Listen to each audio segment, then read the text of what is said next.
नमस्कार साथियों, स्वागत है आप सभी का आपके अपने YouTube चैनल एग्जाम जोश हिंदी पर। मैं दीपक कुमार आप सभी साथियों के लिए एक बार फिर से हाजिर हूँ शानदार सी क्लास के साथ। तो कैसे हैं आप सभी साथी? उम्मीद करता हूँ सभी साथी अच्छे होंगे और अपनी पढ़ाई कर रहे होंगे बहुत ही अच्छे तरीके से। ठीक है साथियों, पिछले 2 दिनों से आपकी क्लास नहीं हो रही है दोस्तों। लाइट की प्रॉब्लम होने की वजह से, लाइट ख़राब थी, इस वजह से आपकी क्लास नहीं हो रही है पिछले 2 दिनों से। ठीक है साथियों, प्रॉब्लम सबके साथ आती है दोस्तों, लेकिन हमें प्रॉब्लम के साथ लड़ना है और आगे बढ़ जाना है। ठीक है साथियों, तो सभी साथी तैयार हो जाइए क्लास के लिए पेन और कॉपी लेकर। ठीक है साथियों, और शुरू करते हैं आज की क्लास को। आज की क्लास जो होगी आपकी सुपर 7 सीरीज की 20वीं क्लास होगी। ठीक है साथियों, इससे पहले 19 क्लास हम पढ़ चुके हैं। अगर वो आपने नहीं देखी है तो आपको लिंक डिस्क्रिप्शन में मिल जाएगा और प्लेलिस्ट भी मिल जाएगी, आपको वहाँ पर भी जाकर देख सकते हैं। ठीक है साथियों, चलिए शुरू करते हैं आज की क्लास को देर ना करते हुए। देखिए पहला प्रश्न ये रहा आपका। एक चुनाव में 3 प्रत्याशियों ने चुनाव लड़ा। पहले प्रत्याशी को 40% और दूसरे को 36% मत मिले। यदि मतों की कुल संख्या 36,000 थी तो तीसरे प्रत्याशी को कुल कितने मत मिले। ठीक है साथियों, ये चुनाव रिलेटेड क्वेश्चन है परसेंटेज का। ठीक है साथियों, 3 प्रत्याशी चुनाव में थे। देखिए 3 प्रत्याशी क्या थे चुनाव में, तो कुल मत अपने आप में क्या होंगे 100% होंगे, जितने भी होंगे। ठीक है साथियों, उसने 100% का मान भी दिया हमें, कितना है 36,000 है। ठीक है, कितना है 36,000 है। ठीक है, अब बोला कि पहले प्रत्याशी को कितने मिले हैं, पहले प्रत्याशी को मिले 40%। ठीक है साथियों, और दूसरे प्रत्याशी को कितने वोट मिले हैं 36%। कितने मिले हैं 36%। अब 40 और 36 तो ये दोनों लेते गए। ठीक है, कितना लेते गए, कुल योग निकाले इनका 6 और 7, यानी 76% कुल मिलाकर इन दोनों को मिल गए। टोटल कितने थे 100% थे। 100 में से आप 76% घटाएंगे तो कितने बचेंगे, तीसरे प्रत्याशी को कितने मिलेंगे 24% वोट मिलेंगे। ठीक है साथियों, कितने मिलेंगे 24%। किसका 24%, 100% का 24%। 100% कितना दिया, यानी 100% का मान दिया उसने, कितना 3,000, यानी कुल मत कितने थे 3,000, 36,000 सॉरी दोस्तों, कितने थे 36,000। आप 36,000 का कितना निकाल देंगे 24%। कितना निकाल देंगे 24%। ठीक है साथियों, अब देखिए 2 जीरो से हमने क्या किया, 2 जीरो को काट दिया। यहाँ पे कितना बचा 360 गुणा में 24। ठीक है साथियों, कितना बचा 24। अब देखिए गुणा कर दीजिए आप 360 और 24 की, कितना होगा, जीरो तो आएगी यहाँ पे। ठीक है, 24 छिक कितने हो जाएंगे 144। 144 का क्या आएगा, 4 का हासिल कहाँ चले जाएंगे 14। ठीक है साथियों, 14 हासिल लग जाएंगे आप, और 24 दिया कितने होते हैं आपके 72। 72 और 14 कितने हो जाएंगे 86। तो उसको कुल कितने मिले 8,640 मत मिले उसको, तीसरा जो प्रत्याशी था उसमें। ठीक है साथियों, कितने मिले 24% किसके बराबर हो जाएगा आपका 8,640 के। ठीक है, ऑप्शन कौन सा राइट होगा आपका, ऑप्शन बी बिल्कुल राइट हो जाएगा। तीसरे प्रत्याशी को मिलते हैं कितने वोट 8,640। ठीक है साथियों, उम्मीद करता हूँ आप बहुत ही बेहतरीन तरीके से आप समझ चुके होंगे। चलिए बढ़ते हैं आगे, देख लेते हैं नेक्स्ट क्वेश्चन क्या है हमारा। चलिए साथियों देखिए नेक्स्ट क्वेश्चन ये रहा आपका। यदि एक दुकानदार बैंक से 8,000 रुपये 15% प्रति वर्ष ब्याज पर 3 साल के लिए उधार लेता है, उसे ऋण लौटाते समय कितना ब्याज देना होगा। ठीक है साथियों, एक दुकानदार क्या करता है, ब्याज पर पैसा लेता है, कितना 8,000 रुपये, और दर कितनी है 15% की। बहुत ही हाई दर है दोस्तों, ये हाई रेट है। ठीक है, कितने दिन के लिए 3 साल के लिए। तो वो पूछ रहा है हमसे कि उसको ब्याज कितना देना पड़ेगा 3 साल बाद में। ठीक है, मूलधन तो वो देगा ही देगा, प्लस में उसका ब्याज भी देगा। तो देखिए यहाँ पे क्या है, मूलधन दे रखा है हमसे, कितना है 8,000 रुपये जो उसने उधार लिया है, और दर कितनी है दोस्तों 15% की। समय कितना है, समय है हमारा 3 वर्ष का। ठीक है, हमें क्या ज्ञात करना है यहाँ पे, ब्याज ज्ञात करना है, क्या ब्याज। ठीक है, कुल ब्याज परसेंटेज क्या होता है, कुल ब्याज प्रतिशत। ठीक है साथियों, कुल ब्याज प्रतिशत होता है आपका दर गुणा समय। क्या होगा, दर गुणा में समय कर देंगे यहाँ, तो आप एकदम से ब्याज निकाल देंगे। तो दर कितनी है यहाँ पे 15% की, समय कितना है यहाँ पे 3 वर्ष का, तो कुल कितना हो जाएगा 15 45% ब्याज होगा मूलधन का। तो आप मूलधन का डायरेक्ट 45% निकालेंगे। ठीक है, कितना है मूलधन 8,000 रुपये, इसका आप डायरेक्ट क्या निकाल दें 45% बटे में क्या आ जाएगा 100।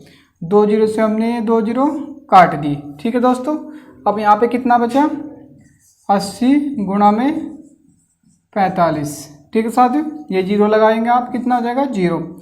8 पंजे कितने होंगे 40, हासिल कितने लगे 4, 8 चौक 32 और 4 कितना हो जाएगा 36। यानी वो राशि कितनी होगी 3600 रुपये, वो ब्याज राशि होगी जो उसको ऋण के रूप में देनी पड़ेगी। ठीक है साथियों, कितनी होगी 3600 रुपये। आपका ऑप्शन कहाँ होगा, ऑप्शन सी राइट हो जाएगा।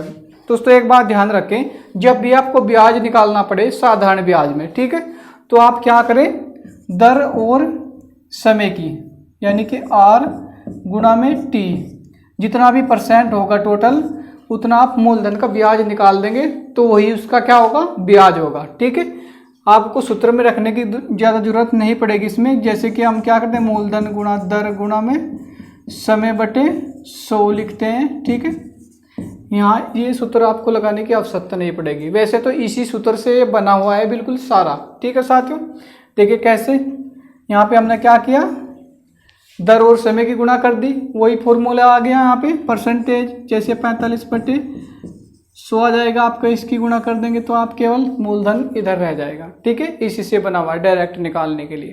तो आपका आंसर क्या आ जाएगा 3600 रुपये। चलिए बढ़ते हैं आगे, देखते हैं नेक्स्ट क्वेश्चन।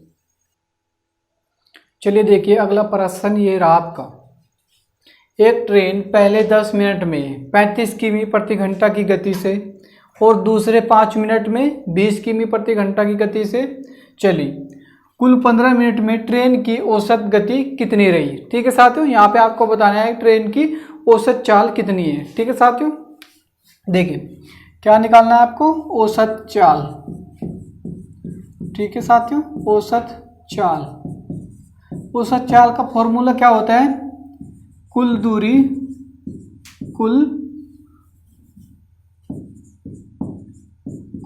बटे कुल समय, कुल दूरी बटे कुल समय, ये क्या होता है औसत चाल निकालने का फॉर्मूला होता है आपका। ठीक है साथियों, सबसे पहले हमारे पास यहाँ दूरी नहीं है, सबसे पहले हम दूरी ज्ञात करेंगे, उसने दूरी कितनी चली है। ठीक है साथियों, देखिए पहले क्या चलती हो 10 मिनट में कितनी चलती है 35 किमी प्रति घंटा की स्पीड से, तो दूरी निकालने के लिए क्या करेंगे हम 4 गुना समय कर देंगे, तो हमारे पास क्या आ जाएगा दूरी आ जाएगी। मिनट को हम क्या करेंगे घंटों में बदल देंगे, 60 से भाग कर देंगे। ठीक है साथियों, आप देखिए 0 से यहाँ पे 0 कट गई, तो कितना आ गया 35/6, कितना आ गया 35/6। फर्स्ट दूरी आ गई जो उसने 10 मिनट में तय की। ठीक है साथियों, फिर क्या करता है 5 मिनट में, 5 मिनट में अगले में क्या करता है 20 की स्पीड से चलता है, कितनी 20 की स्पीड से। 5 को क्या करूँगा मैं घंटों में बदल दूंगा, क्या करूँगा 60 से भाग कर दूंगा। ठीक है साथियों, देखिए क्या आ जाएगा 12 पंजे कितने हो जाएंगे दोस्तों 60। अब मैं 2 से काट देता हूँ 6 और ये 10, तो यहाँ पे कितना आ जाएगा 10/6। ठीक है साथियों, क्या आ जाएगा 10/6 आ जाएगा। अब मैं क्या करूँगा देखो दूरी को जोड़ लूँगा क्योंकि कुल दूरी चाहिए मुझे, तो पहली दूरी कितनी है 35/6 प्लस 10/6, तो ये कितनी हो जाएगी दोस्तों हमारी दूरी 10 और 35 कितने हो जाएंगे 45, बटे में क्या आ जाएगा आपका 6, क्योंकि हर समान है दोनों के। तो दूरी कितनी आ गई आपकी 45/6। समय कितना लग रहा है 15 मिनट का, 15 मिनट को क्या करूँगा मैं घंटों में बदल दूंगा, 60 से भाग कर दूंगा। ठीक है साथियों, ये 60 से भाग हो गया, ये 60 कहाँ जाएगा आपका, ये ऊपर चला जाएगा 60, क्या बन जाएगा इसका 45 गुणा में 60 बटे में क्या आ जाएगा 6 गुणा में 15। ठीक है साथियों, ये हो जाएगा आपका। अब देखिए 15 तिया कितने हो जाएंगे आपके 45, और 6 से 60 को काटवा कितनी बार जाएगा 10 बार, 10 और 3 की गुणा कर देंगे तो आप क्या आ जाएगा 30 किमी प्रति घंटा। ठीक है साथियों, यही क्या आ गया आपकी औसत चाल होगी, औसत गति होगी उस ट्रेन की। ठीक है साथियों, तो आपका आंसर आ जाएगा इसमें ऑप्शन ए। ठीक है साथियों, ऑप्शन ए इसमें बिल्कुल राइट हो जाएगा आपका आंसर। आपको क्या करना है, सबसे पहले आप सूत्र याद करें। आपको सूत्र आना चाहिए कि औसत चाल का सूत्र क्या है, फॉर्मूला क्या है। औसत चाल का फॉर्मूला है कुल दूरी बटे कुल समय। ठीक है साथियों, कुल दूरी उसने कितनी चली, 45/6 किमी। ठीक है साथियों, 45/6 किमी। फिर उस क्या किया उसने, समय कितना लग रहा है टोटल 15 मिनट का, तो कुल दूरी को हम कुल समय से भाग दे देंगे। ठीक है साथियों, तो हमारा आंसर आ जाएगा 30 किमी प्रति घंटा। उम्मीद करता हूँ सभी साथियों को बहुत अच्छे से समझ में आ चुका होगा। दोस्तों वीडियो को लाइक कर दें और अपने सभी साथियों के साथ शेयर भी कर देना। जो साथी चैनल पर नए हैं एक बार सब्सक्राइब का बटन दबा लें, जिससे कि आपको वीडियो डालते ही आपको नोटिफिकेशन मिल जाए सबसे पहले। ठीक है साथियों, चलिए बढ़ते हैं आगे, देखते हैं नेक्स्ट क्वेश्चन। चलिए देख लिया अगला प्रश्न क्या है आपका, ये रहा। -9a + 6a + 4a - 7a का सरल रूप क्या है। ठीक है साथियों, आपको बताना है इसका सरल रूप क्या है।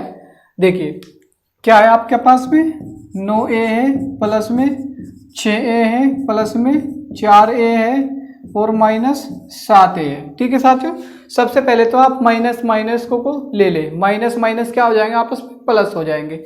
चिन्ह क्या करेगा दोस्तों, माइनस कराएगा। 9 और 7 कितने हो जाएंगे आपके 16, माइनस के क्या हो जाएगा 16a हो जाएगा। प्लस प्लस को जोड़ देंगे आप, 6 और 4 कितने हो जाएंगे आपके 10, किसके प्लस के 10a। ठीक है साथियों, क्या हो जाएगा प्लस के 10a -16a + 10a। ठीक है साथियों, संख्या कौन सी बड़ी है इसमें से, माइनस की संख्या बड़ी है। ठीक है साथियों, प्लस माइनस क्या होता है, माइनस होता है। तो आप -16 में से 10a घटाएंगे तो क्या बच जाएगा आपके पास में -6a। ठीक है साथियों, क्या बच जाएगा -6a, जो कि आपका राइट आंसर होगा।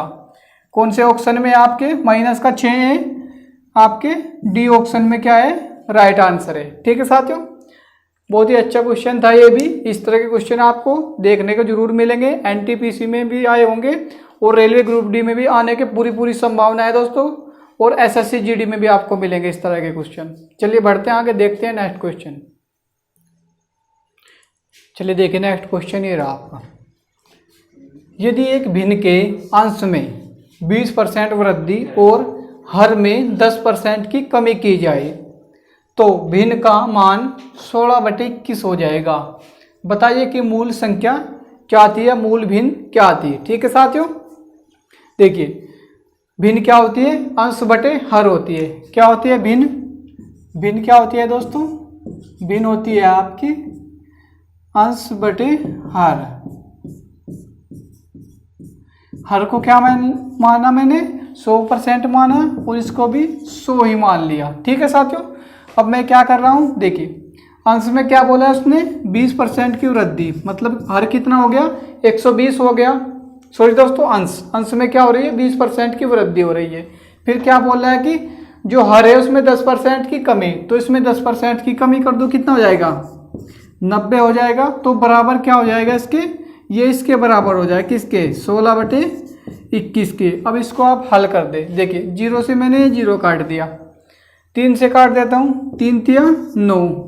ठीक है साथियों, और 3 चौके कितने होंगे 12, और 3 से दे कितना आ जाएगा 21, और इस 4 से मैंने इसको काट दिया 16 को, कितनी बार 4 बार। एक बात का ध्यान रखिए दोस्तों, आप इसको इससे काट सकते हैं और इसको इससे काट सकते हैं, या ऊपर नीचे काट सकते हैं, दोनों को क्रॉस में नहीं काट सकते आप। ठीक है साथियों, ये बात का ध्यान रखें।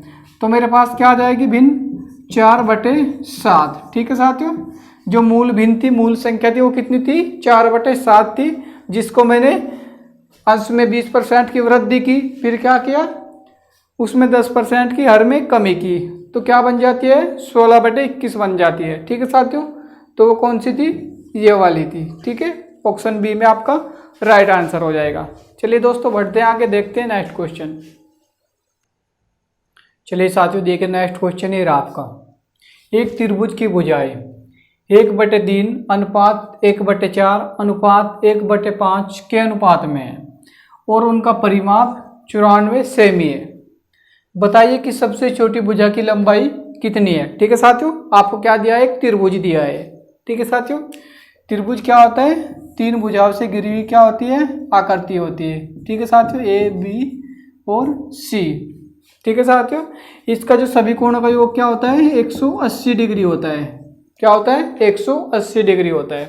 ठीक है साथियों, देखिए उसने क्या दिया है, भुजाओं का अनुपात दिया है। क्या दिया है, 1/3, 1/3 सॉरी दोस्तों, 1/4 और अनुपात 1/5। इसको मुझे सिंपल अनुपात में लेकर आना है। ठीक है, मुझे इसको सिंपल अनुपात में लेकर आना है। तो मैं क्या करूँगा, इसके जो हर हैं इनको सभी को आप बराबर कर दे। ठीक है, इनका एलसीएम ले ले, तो इनका एलसीएम कितना आ जाएगा, इनका एलसीएम आ जाएगा 60। कितना आ जाएगा, 60।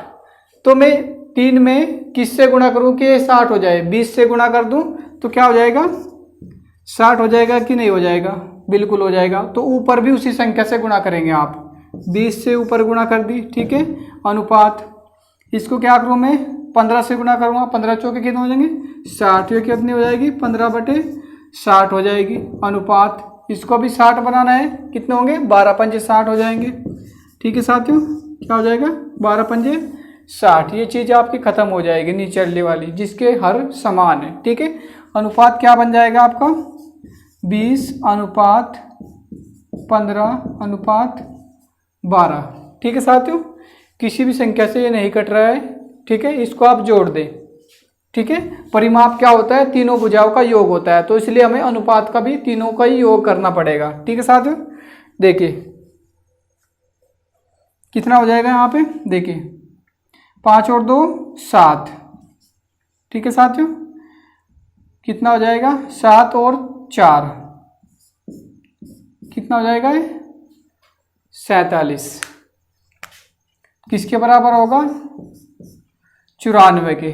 ठीक है, किसके बराबर होगा, 94 के। 94 से कितनी बार जाएगा ये, लगभग 2 बार पूरा पूरा कट जाएगा। ठीक है साथियों, 2 बार पूरा पूरा कट जाएगा। 47 दूनी कितने होते हैं, 94 हो जाएंगे आपके। 45 दूनी 90, 2 और 2 4 यानी 94।